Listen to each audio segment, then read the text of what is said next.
What's happening, people? This is the Sexual Life Podcast, and we are talking about something that is super important. The date is September 6th. I'm Steve Mayeda. I'm the founder of the Sexual Life. You guys hopefully know that by now. But we're going to be talking about sex in a very direct way, in the sense that you as a man need to know how to perform in bed. You need to know how to fuck. You need to know how to deliver in bed. You need to know how to deal with the resistances that come with good sex. And you need to know that if you're getting things like you have sex with somebody and you get friend zoned right away, that there are some things you need to look at, and even the resistances within that, because that is all resistance, right? It's not the reality of what's going to make somebody happy, yourself happy, her happy, and the situation good. So let's look and work at how to dissect all that and learn some good tips on sex, because that's really what we are the best at. So as we said, this being recorded live September 6, 2017 on a TSL Online call. And these are the things that we talk about at TSL Online. Now, we also talk about a bunch of other stuff. And what you're going to hear in this podcast is a lot of philosophical, just angles and ways to work on yourself, and how sex really looks into the insecurities, the confidence, all the stuff that we can't really find in a lot of men's development. Now, in our Daily Awesome podcast, we talk about that stuff all day long. But here we're actually going to talk about how our self-esteem, our confidence, our true selves, our expression, what gives us our value in our complete life is going to come out of this carnal thing we call sex. That is what the Sexual Life is all about. Give it a listen. If you want to get involved, subscribe to our YouTube channel right now. There's a button. You can press it. And also click our free stuff link to get involved with our communities. We have free communities. We have paid communities. We have free PDFs. We have free video courses. We have a lot of free stuff, so much to the point where there's not an excuse for you to be having a life that you don't want to live on any of the levels, let alone and especially sexually. So let's talk about this. Look, here's the deal. We just started this call. A guy started off the call and he said, man, once again, this girl's leaving me, and this is a typical thing that keeps happening in my life. We have sex for 2 to 3 months, and then they get bored and leave. And I said, you know what? That's funny, because I get calls from people. I've got a lot of calls in the last week of guys who have said, man, you know what? I just had sex with this girl, and right away afterwards she's saying we just want to be friends, or let's just be friends, or we're better off as friends, or I'm not ready for a relationship, or these myriad of excuses that they get. Now, these are two different situations. So right here we have, or person one, we have a guy that is able to have sex with them, and even though the relationship wasn't right, it wasn't meant to be, perhaps he wasn't emoting in the right ways, perhaps he wasn't connecting in the right ways, he is having women leave him after a month or 2 or 3 months of, sexual interaction. It's very common. That's something which will happen a lot if you're somebody that knows some skills in the bedroom, which we're going to talk about. And then down here, we have a guy number 2, that has sex. And there's actually a bunch of guys right now that has sex with a girl 1 time, 2 times. And then afterwards, the girl just says, you know what? I'm not ready for a relationship. For whatever reasons, she is not wanting to have a relationship with you. And there's a ton of reasons. I just got out of a bad relationship. I'm not ready for a commitment. I'm just kind of connecting. And this is actually, sadly, the story of so many women. If you're a guy that's dating out there, if you're a guy that's dating out there and you're a guy that is good in bed, you are going to hear about how many times she put herself on the line sexually and was disappointed. It's crazy. And this could mean that she orgasms. This could mean that she has a good time, but doesn't have the connection, doesn't have the value of social and sexual feelings and interactions when she's with you. You need to know what that value is. So first and foremost, guys, it's all about sex. It's not about the social hierarchy that we have. I'm kind of on this kick because I just listened to a bunch of crap on that and it pissed me off, man. It's so not about what the reality of sex is. It's all about sex. It's all just about sexual communication. And that our sexual communication has this very specific way of how it has to interact, is that you affect me and I affect you sexually. Your sex changes me.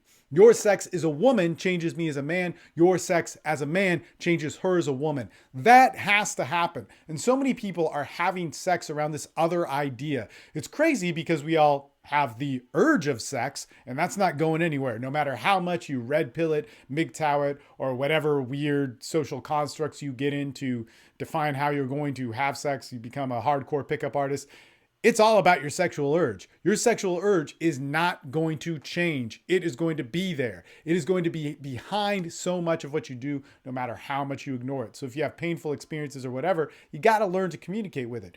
But that all being said, your sexual urge is then only fulfilled, once again, by I affect you, you affect me sexually. My sexual expression as a man affects you as a woman. All right. Now, if you don't have that simple thing in the act of sex, this isn't a conversation before or after, but during the act of sex, if you do not have that, you got nothing.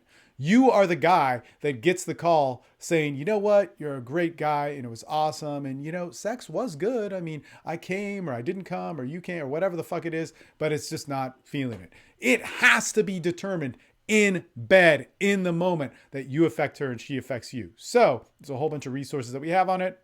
Man with the Golden Dick, probably a good place to start. Or our Sexual Escalation playlist, probably watch that. Check out the YouTube channel. It's there for you. Man, please, by all means, study that. If you study it and you're not sexually active, it's just going to sound like, you know, some foreign language to you. But if you are having sex, it will make complete step-by-step sense for you. So here's the thing. How do we accomplish this? Because if we do accomplish this, this is the coolest part. If we accomplish this, then we have 1 to 3 months of that girl sticking around to see if a relationship can work. And that's really important. Now, a relationship isn't all about sex, but man, if it's not about sex at some point, it will die. All right. Or you guys are really working for a different angle in your relationship that I don't understand or want to have anything to do with the teaching process of that, because sex is so great and it's going to change you in so many great ways. So how do we get here? I affect you, you affect me. Look, this happens all the time and it's so beautiful. And sexual escalation is something that, again, watch the sexual escalation videos that we have in the playlist, because sexual escalation is so to the point, to the map. It fits and works almost every time. It's so easy to deal with it. It's so easy to deal with the resistance. When you get resistance, is a good thing because it's all predicted what the outcomes are going to be. Watch those videos, please. But just real briefly, what's happening here is the earliest stages is going to be with the situation. We set up the situation. We're alone at our place. Man, just get there. That is the best thing to do. Of course, you can have sex in the backseat of a car, in a bathroom, on an airplane, whatever. But the easiest place at your place or her place, alone. So the door closes. You're there. One of the things we do is, how do we start the kiss? Once we start the path of sexual escalation, we want it to be all about you affect me and I affect you. And if that isn't happening, we stop. Awesome. Why does resistance happen? Because it's not that reciprocation happening. It's all about me. It's all about you. It's not all about us. That's why we get resistance, right? I affect you. You affect me needs to be the fluid language that is going through here. So how do we get this first kiss? We could say something like, man, I just keep looking at your lips and want to kiss you. We could even say like, you know, it was just so weird when I was talking to you earlier. All I could think about was how we'd have our first kiss. And I know that might be inappropriate for saying it. Or we could just say, I want to kiss you. Or we could just go for it. One of the things that we used to do was, and man, I would still do this when I was like super skilled and super advanced, when I just couldn't get the right angle to get the kiss, but there was a good situation there for it to happen, like alone in a room. I would then just see if they were ticklish. And when we got close, I would go for the kiss. So what happens when you go for the kiss? So before, if you talk about it, like if you say something like, I just want to kiss you, you're most likely going to get resistance. You're basically going to get 2 responses, right? We'll say 3 just to be nice. But the first response is going to be silence. Silence and looking at you doe-eyed, you go for the kiss. You go for that kiss. You're going to get resistance at another point, and we'll talk about that, but you go for that kiss. The second response is you're going to get logic or something of like why we can't or why we shouldn't or how I'm in this situation and blah, blah, blah, blah, blah. This is all resistance. What resistance is saying is what? It's all about you. It's not all about what I feel affecting you and what you're doing affecting me. All right. So it needs to get there. So how do we get there when we get that second response? The third response might be something along the lines of like, well, you can kiss me, or some sort of green light that they verbally give you. In that case, you go for it. And even then, that even senses more that there's going to be more resistance, right? That comes along the lines. The resistance, not a bad thing. We just got to know how to deal with it. But remember what we said, whenever we get a point of resistance, we stop and then we reintegrate this. I am affecting you and you're affecting me. And if that's not happening, then we stop. We stop, right? So we stop. So if they start explaining logically that second situation of going like, well, I don't know if I'm ready for this, and you're really cool, but whatever type of shit they say. And not to brush that off, but what that is, that's fear. That's them not being able to process the situation and be able to talk about it. Them trying to play or communicate the different things inside their body and mind, much like yourself. There's probably a lot of confusion of going like, I could do this, I could not do this, maybe, or I could leave right now. And there's all these different voices going on, but that's what's happening to them. That's what resistance is doing. It's saying like, you know what, this guy's cool, but I don't like him, but I do like him, but I'm back in my place, and maybe if something could happen, and if you could do it right, but da da da da, and the chatter goes on, right? So we need to calm that. But you're chattering too. This isn't just about women. We just do it in different ways. So here's the thing. We got to stop. It's pretty easy. We just say, hey, look, I don't want to do anything. The last thing I want is a fear or reaction or some sort of pressure. I want you to be you. So if you don't want to kiss me, that's cool. I just think you have beautiful lips. And when I look at them, I just want to kiss you, but I'll shut up now because it's making things screw up. The fact that you walk away, the fact that you allow them to be a woman, to have their choice, to have a moment where they're not pressured or under some sort of duress, or maybe duress is the wrong word, but pressure to make a decision or be forced to make an action, then they can much more easily move into that choice of probably what they really want, which is to complete the kiss. Remember that. You give a woman space, and by giving a woman space, but maintaining the situation, let's repeat that, people. You give a woman her space so that she can choose and decide and not feel that she's pressured or forced in any way. And you maintain the situation that kind of allows sex to happen, which is really you being alone in a room with her. She will then choose her expression. She will then more easily choose that expression, what you want. So let's just put this into perspective. Let's say there's like 40 different decisions in her head, but we're just going to pick 3 or 4 to make it a little bit easier because it'll be a long podcast. She's going like, okay, remember situation 2, she puts a bunch of logic out there of why she's not going to kiss you. And it's like, oh man, but I could, but I don't have to, but maybe, and da da da, and so, and you're really cool, but I like this, but I just got out of a relationship and it was abusive, and blah, whatever shit she's saying, right? It's all this, it could be true, but it's all these different voices going out there. Now, when you go like, hey, we don't have to do anything. I just think you're beautiful. I like you. I think you like me. But if we're not doing that, if we're forcing it, then I want us to stop. Let's like go watch a movie, and you're totally safe to do whatever. Guess what happens? The voice in there of the 40 different voices of going like, I just got to have a relationship, and this guy's cool, but you're cool, and I like you, and trying to explain that, there's no need to explain that anymore. So it just goes, well, wait a minute. I feel this. Why can't I feel it? Let's kiss.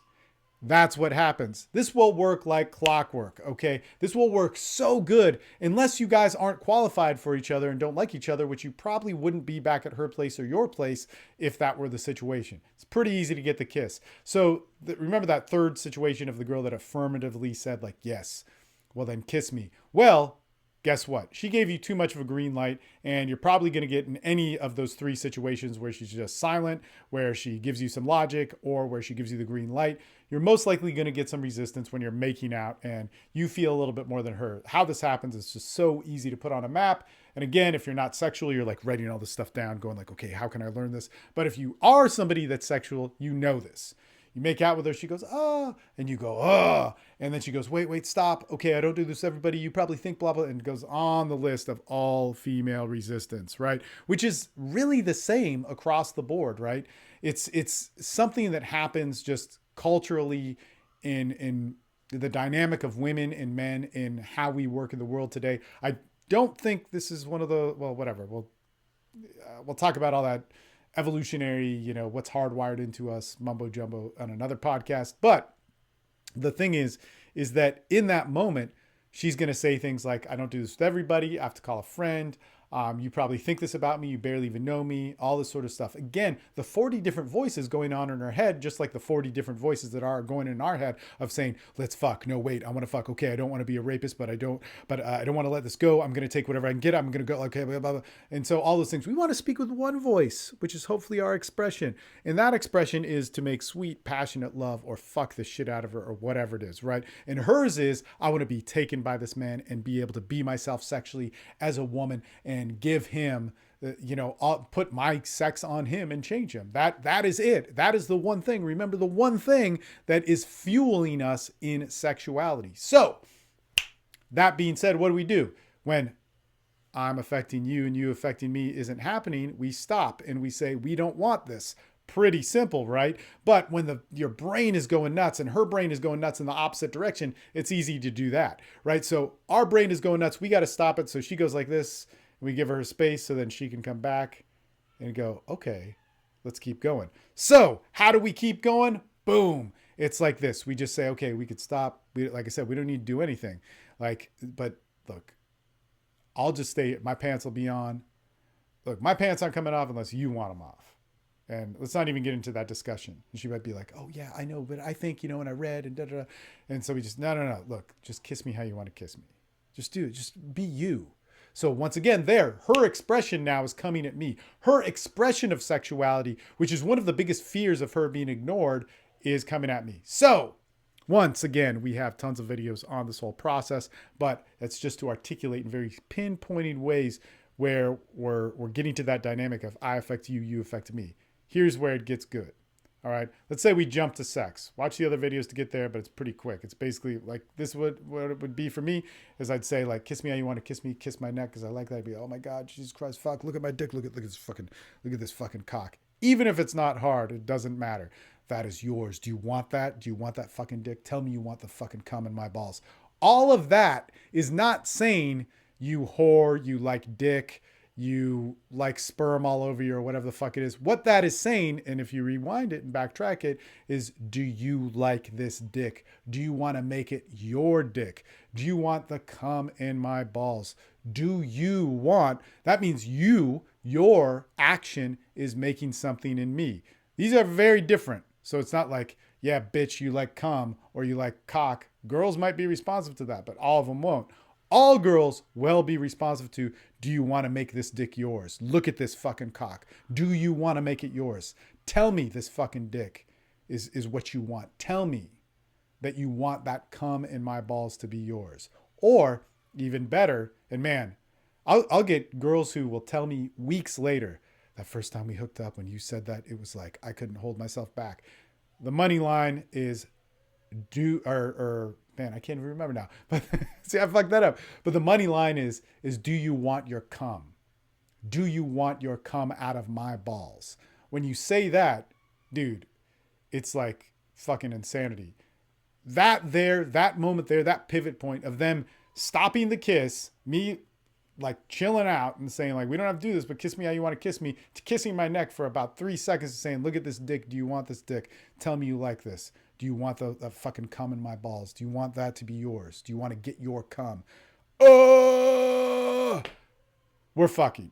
At that point, it's like it can't happen quick enough. And what I always say is you get naked first before them, because there's something about dick.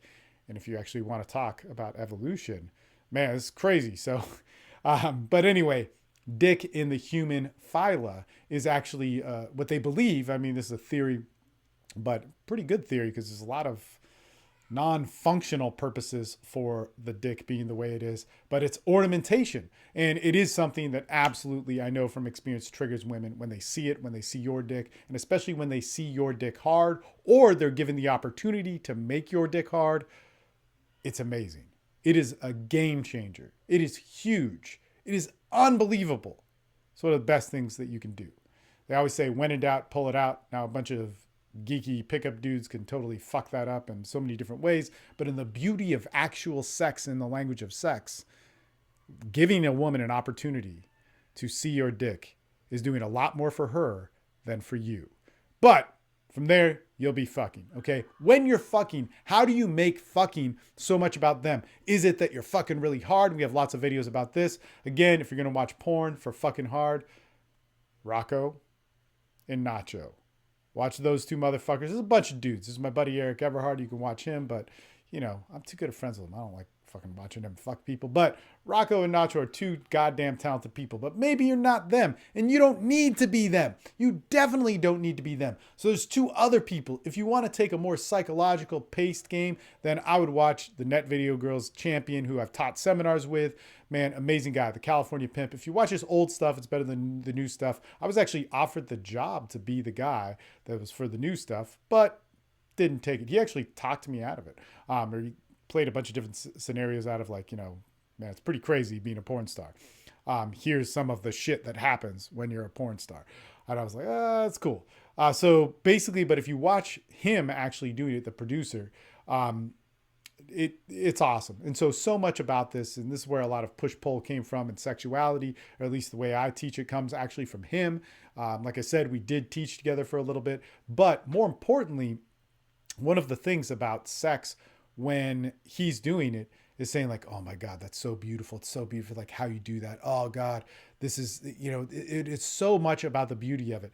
Now, another person to watch would be Pierre Woodman. Now, Pierre Woodman's good to watch for a couple reasons, because, and this is all just the how to fuck part. We're going to get to the I affect you, you affect me. Pierre Woodman is good because he fucks in a way that is almost strategic. Like he goes through the same process every time, but he fucks hard. He fucks hard in ways where women haven't been fucked in that way before. So he was a guy that was doing porn in the 90s, and he basically did porn saying to like girls in Budapest or wherever in Eastern Europe, or even in Western Europe, he said, you know, this is for the States on videotape. People will never see it. And then the internet happened. But a lot of these girls he introduces into porn, and that's the same thing with the California Pimp. But it's a little bit different now, but back in the day, that's what he was doing.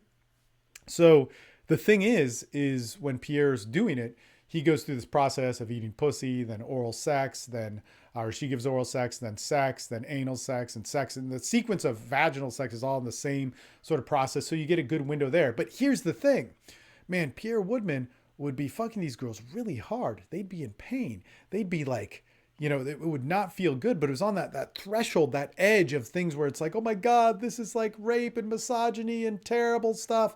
But here's where Pierre Woodman is a genius and makes it good. So in the moment of having sex, he's talking about how beautiful they are, how much it's affecting him. Man, this is where you see this guy is truly a great and skilled seducer and actor when doing his porn, because when he's fucking them in certain ways, the more they get into it, or the more that he affects them as a woman, you really see that. Now, if that's an act, he does a damn good job, because he does a better job than women in porn that are paid a lot of money to act about having pleasure in sex when they're probably not having pleasure. This guy is fucking awesome. So those will help you through the physical processes with it. So all the rough stuff, you know, you can dip your feet into water and be a 10% guy of Rocco Stifinato and get the job done. But to be 100% that guy, man, there's only one him. But also guys like the California Pimp, Net Video Girls, that's him, or Pierre Woodman, you can really, really learn a lot and actually be very close to what those guys are doing, because the women are affecting them. That's an amazing part. So, but here's the stuff that you need. What you need when your dick is in them is you need your dick to affect them. Right? You need that when you're fucking them, when your dick is in them, it needs to be something along the lines of like, God, man, can you feel that cock? Can you feel how big that cock is getting for you? Can you feel how hard it is? Can you feel, these are some of the things that I say, which actually don't happen in real physiology. Can you feel the sperm building up in my head? Can you get your sperm out of my dick? Can you get my cum out? Whatever it is, but it is you as a woman doing that. Once again, if that's not happening, I stop. That may be a tall order for you, but guys, look, here's where you got to listen. You want to have some rock and roll sex? You want to have some golden dick shit? You got to learn how to stop. I didn't know how to stop. I was too driven. So when I started fucking with like the porn dudes and stuff and seeing them do this, well, like I'd be banging a chick here and they'd be banging a chick here and they'd be like, you're not fucking Steve right. Get the fuck out of here. He's going to go. And I'd be like, no, I'll take a blowjob. I'll take her to jerk me off or fuck me in the wrong ways and da-da-da. And he'd be like, Natalie, get out of here. You're done. He would stop it And because it wasn't sex reciprocating in the right sort of ways, we stopped, and then she would fuck my brains out. So once I saw the light, right, and those were some interesting circumstances, I started doing it, and then I started teaching it, and all the guys who I've taught it to, which is hundreds, kick ass in bed. They kick ass in bed so good that they could be a horrible boyfriend, and that girl will stick around for a long time. Now, I'm not saying that should be a goal, but what I'm saying is that sex has always got to be a part of your relationship. It's always got to be a part. If you have that there, man, then you can start working on the other communication tools. If you have all the communication tools without sex, you fuck it all up. You know, that's where all the men's rights and all the feminist shit fucks it up, because it tries to make sex about everything which isn't sex. It tries to make sex a dialogue or a logical expression or something that we've outthought nature or whatever. It's not. We got to be nature to have the dialogue within nature. All right. So here's the thing is, when we're fucking, we have to make it about us. God damn, do you like this dick? Like, fuck, man, this pussy. Oh, God, it feels... Don't just be the guy that's like, oh, God, it feels good. It feels good. It feels good. You know, we're not 16 anymore or 20 or whatever you're at. But we got to be like, God, look at that fucking pussy. God damn it. Is that pussy going to come? Is that pussy wet for me? Is that fucking my fucking cum dripping down your asshole or whatever it is you're saying? You feel my balls hitting your asshole. I can fucking smell that shit. I can smell the fucking cum in my balls getting out. Like, you want that? Tell me you want it. Tell me you want it for you. Or you can say, you know what, man, we should take a break. I don't feel like you're comfortable with me. And that's how you'd stop. You don't want to be a dick. You can be a dick, but you don't want to be a dick. So you can say like, hey, we should take a break. Like if this isn't cool, like I just need you to open up. So whenever we stop a sexual moment, there's a point of confusion or pain or sadness that can come in. And we're not doing it for that confusion or pain or sadness. What we're doing it for is to lead it in the right way. So we're doing it to lead the sexual experience in the right way. Remember, we were just talking about push-pull with social dynamics, where you really see it is with sex. When we push, we got to pull back in the right direction. So one of the pull backs in the right direction is going to be like, okay, you know what, man, we're getting a little carried away. I don't feel we're syncing up together. Give a direction immediately after you say that. As soon as you take your dick out or as soon as you stop the act, you need to give a direction. And that direction would be like, God, just play with my balls. I want to see you like playing with my balls. I want to see you like sucking my dick. I want to see you like my dick going in your pussy. Let me look at your face as I stick my dick in you. It's like your purest look. Oh, it's beautiful. Like, let me see that beauty. How is my dick affecting you? How is your pussy affecting me?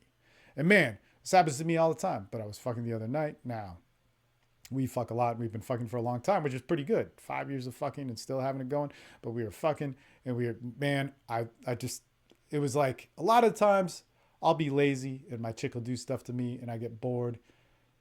It's different when you have like old pussy working with you. Like, again, we've been fucking for 5 years. But the other night I was like, no, fuck this, man. I'm going to do things the way I want. You're going to take it. You're going to take it. I want to fucking feel this. I need to reclaim this. I need this to be mine.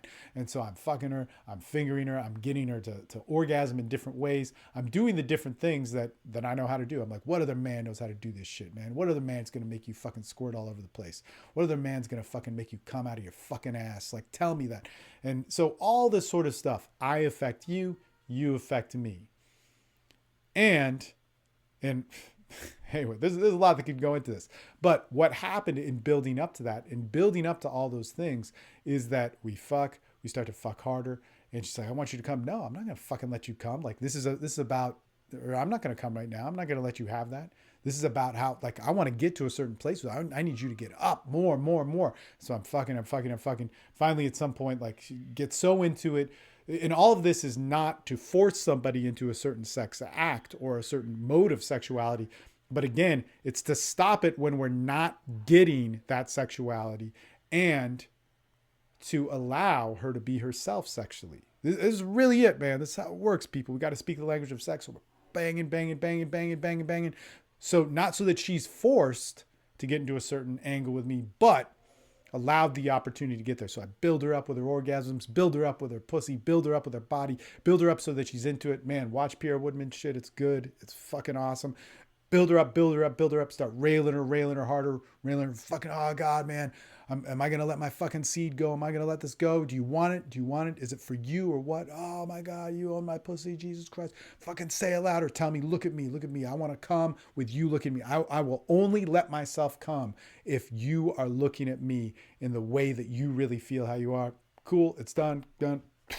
Blow all over, whatever, all that sort of shit. And it's different, man.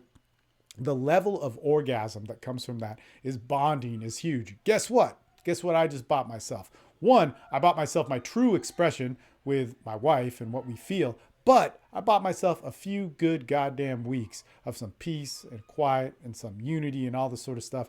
It just does so much to change who you are. Now, that being said, that doesn't mean that I don't need to work on communication. That doesn't mean that I don't need to work on who I am. It doesn't mean that I can just fuck off or whatever. But I will say this, is that if you're brand new in a relationship, the sad thing is there's so few women get that pleasure of sex within them. So few women have a guy that say, hey, if we're not connecting, we're going to stop until we can get back in that road. And then a guy pull them back in the right direction of saying, look, baby, I just want you to be you. And that's all you have to say is once you stop, you can say like, man, stop. If this is uncomfortable, we could stop. But I just want you to be you. Play with my balls. Don't get it into a fucking conversation. Don't have logic speak for sex. It doesn't work that way. Don't have sex be something that it is not. It was never meant to be discussed in this super big, crazy way in the act of sex, at least. It was never meant to be defined as much as it was. It was meant to be had. It was meant to be pleasurable. And the moment sex stops becoming about pleasure and starts becoming about what's right and wrong and you and this and that and your fucking, whatever ideas are because you're not so goddamn sexual, it fucks up. It becomes a fucking limp dick and a dry pussy. So here's the thing. Bring it back to sex. And the more you get that, the more you'll stop worrying about all these definitions of what a man is and what a woman is and all this sort of stuff. God damn, man. Fucking so good. But with that, you start being able to have some women who will stick around, feel satisfied around you, and give you the benefit of the doubt. It was our first level of communication in all of our evolution. It was our first level in a romantic or sexual situation in all of what we did was sex. It was to have sex. It was to have pleasure. Anybody who says it's about control or power or any of those things, man, those are all subsidiaries of pleasure. In any case, if you like this sort of thing, TSL Podcast, watch the Sexual Escalation playlist. It talks all about this stuff. If you want to be good in bed, it's pretty fucking easy, man. It's very, very easy. It's not hard. You don't have to be Rocco. You don't even have to be Pierre Woodman or the California Pimp or any of these guys. You can be a guy that just knows how to psychologically work that flow of what I'm doing to you affects me, what you're doing to me affects me, or whatever. You get it. The reciprocity, those things happening. And if we don't have it happening, we stop and we pull back in a way that we can make it happen. And you'll be locking some ladies down, man. It'll be good. It'll be awesome. And you'll realize it ain't about power. It ain't about control. It's an expression of masculinity and femininity that complete each other, that make each other, God, man, you don't worry about shit. That's how you're born to be. It's kind of that simple. There's no other big selling point to do it other than it feels goddamn good. So subscribe to the channel. Click the free stuff link. It's good for you. It's good for you to be parts of groups and parts of communities that are talking about this, that are evolving in different ways. And here's the cool thing. In all of this, sex truly is one of the greatest teachers. It's the greatest art. And it's one of the highest expressions because it was one of the first expressions. So if you want that, that's what we do and that's what we focus on. And of course, if you don't want to talk about the sex stuff, listen to Daily Awesome, but later. I'll talk to you guys. Have a good one.